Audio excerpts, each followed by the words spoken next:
Right.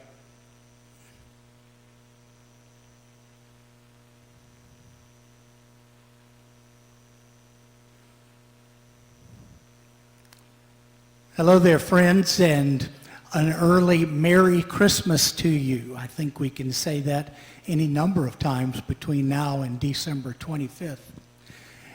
It's my prayer that this will be a blessed time for you. I say that a lot, but I really mean it. I want people to be blessed, and it's really not hard.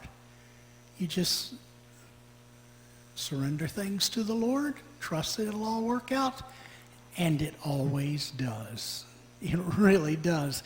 One day we're going to talk about it, but not today.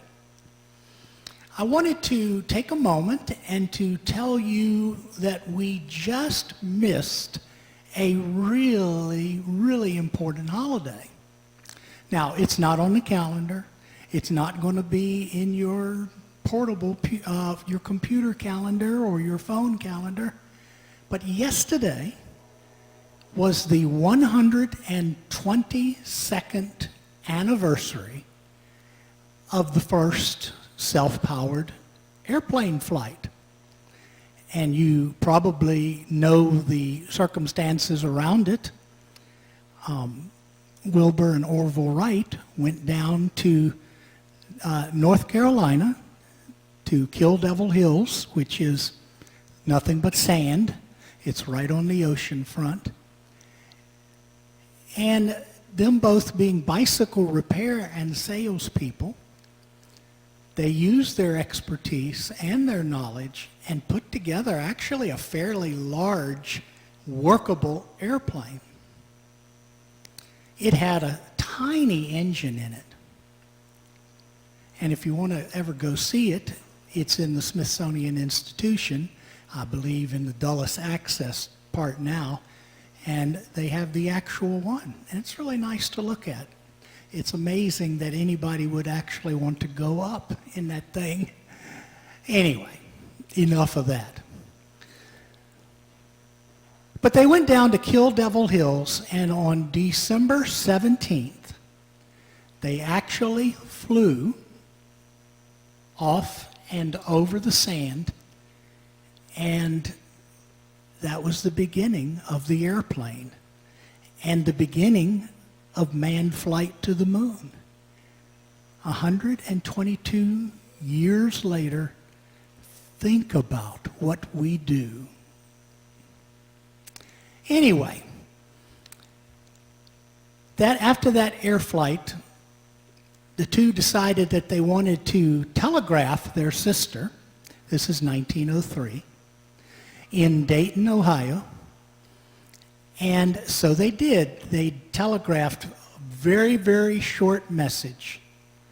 And it is, our airplane has flown, and my rendering of it, and we will be home for Christmas.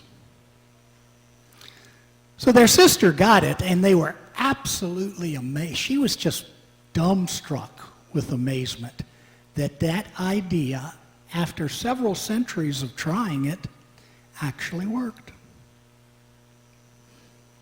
So they took it to the local newspaper editor, and they told him what happened.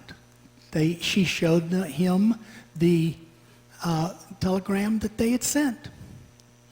And he read it, and his response is absolutely priceless. He said, "Oh, how great! The boys will be home for Christmas." He had totally missed the historical implications of manned flight and just said, "Oh, the boys will be back for Christmas." But you know, doing what he did, that is overlooking the obvious, is something we all do. We get ill, and it's a long, drawn-out healing process. And we may say, "Where is God? I don't see him. I see my work, I see my family, I see my loved ones, but I don't ever see God." and now I'm in trouble. Or someone gets a divorce, husband and wife. And they say, why wasn't God in the marriage? There was work, there was play, there were children, but now they don't see him. The point I'm trying to make is that in our busy, busy lives, we can overlook the miracle of God's presence, the miracle of God's work in our lives. I mean, in the scriptures we read about stories of miracles that happen that are amazing and captivates everyone's attention, and God hasn't stopped being a miracle worker. He, in many places around the world, particularly third world countries, they pray for and expect God to work a miracle, and he does. We don't. We don't really expect God to work a miracle in our lives. But Christmas time is a miracle. God becoming flesh.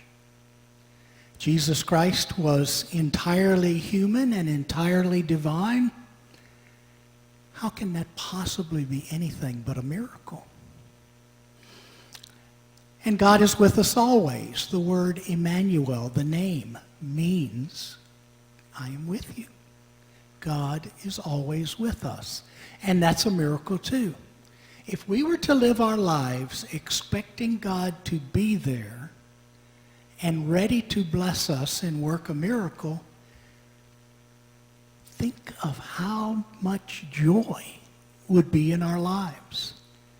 If we expect God to work, he will. And he will work anyway, of course, on our behalf, for us. So as we move from today into Christmas Day in a week, I invite you to take a little time, slow down, and just look for God and expect him to be present and expect a miracle. And we will see you next week. We are going to record this live stream on Tuesday, so anytime after that you can tune in to us. And this Sunday we will have a wonderful worship service, and we look forward to seeing you then and the middle of next week. Blessings.